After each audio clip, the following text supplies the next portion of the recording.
આજે આપણે બનાવીશું એકદમ નવી જ રીતે નવા જ અંદાજમાં દહીં વડાને ટક્કર મારે એવો આપણે બ્રેડ બટેટાની ચટપટ ચાટ મસાલાની રેસીપી 5 જ મિનિટમાં તૈયાર થઈ જાય છે આપણી રેસીપી। તો મિત્રો, આજની મારી રેસીપી તમને ગમે તો લાઈક, શેર અને સબસ્ક્રાઈબ કરવાનું ભૂલશો નહીં।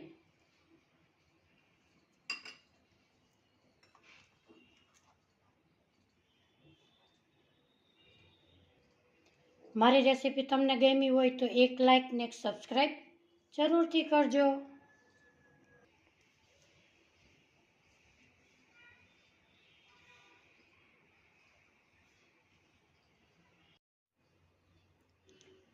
સૌપ્રથમ અહીંયા આપણે ચાટ બનાવવા માટે બ્રેડ લેશું। બ્રેડને આપણે સાઈડમાં મૂકી અને વેલણની મદદથી આવી રીતે આપણે પ્રેસ કરી લેશું। એકદમ સરસ પ્રેસ થઈ ગયો છે। હવે આપણે કોઈ પણ એક ઢાંકણ લેશું, એને આપણે આવી રીતે પ્રેસ કરી અને એકદમ સરસ ગોળ ગોળ રાઉન્ડમાં કટ કરી લેશું। આપણે બધા એકદમ સરસ કટ આવી રીતે આપણે કરી લઈએ। અહીંયા આપણે 12 બ્રેડનો આવી રીતે કટ લગાવી લીધી છે। હવે આપણે આ કિનારીને કટ કરેલી હતી એને આપણે એક મિક્સર જાર લેશું, એને એમાં એકદમ સરસ ફાઇન એકદમ કરકરો પીસી લેશું।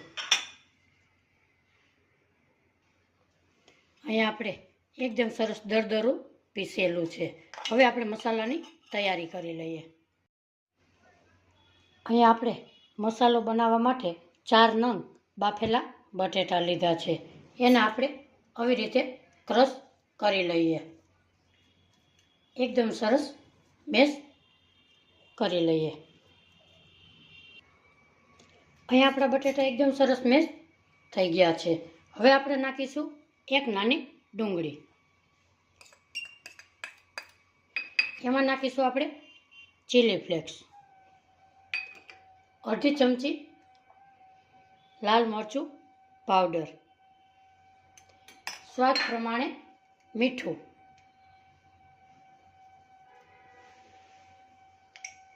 અડધી ચમચી ચાટ મસાલો,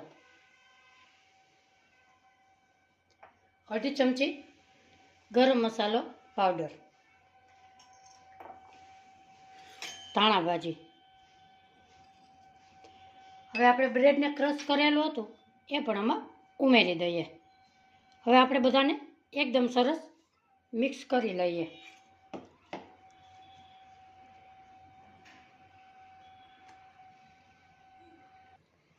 અહીંયા આપણો મસાલો એકદમ સરસ મિક્સ થઈ ગયો છે। હવે આપણે ચમચીની મદદથી નાનો એવું ગોણું લઈ અને એકદમ સરસ આવા ગોળ ગોળ રાઉન્ડ વાળી અને આવી રીતે તૈયાર કરી લેશું। અહીંયા આપણે બધા ગોળા એકદમ સરસ વારી લીધા છે। અહીંયા આપણે ગેસ ઉપર અપમ પેન મૂકીશું, એમાં આપણે બધામાં તેલ લગાડી લેશું। આ ચાટ તમે ઘરે બનાવશો તો એકદમ સરસ ટેસ્ટી એવું બનશે। તમે દહીં વડાને તો ભૂલી જ જાશો। અહીંયા આપણે બધામાં તેલ એકદમ સરસ લગાડી લીધેલું છે। પેનને આપણે થોડી ગરમ થવા દેશું। પેન ગરમ થઈ જાય એટલે બધા આવી જ રીતે આપણે કટ કરેલા હતા બ્રેડના એ આપણે બધી આવી જ રીતે પેનમાં મૂકી દઈએ। અહીંયા આપણે બધાને મૂકી દીધા છે। હવે આપણે એક એક ગોળા બનાવ્યા હતા એ ગોળાને અંદર એક ગોળાને અંદર મૂકી દઈએ આવી રીતે। અહીંયા આપણે બધા ગોળા મૂકી દીધા છે।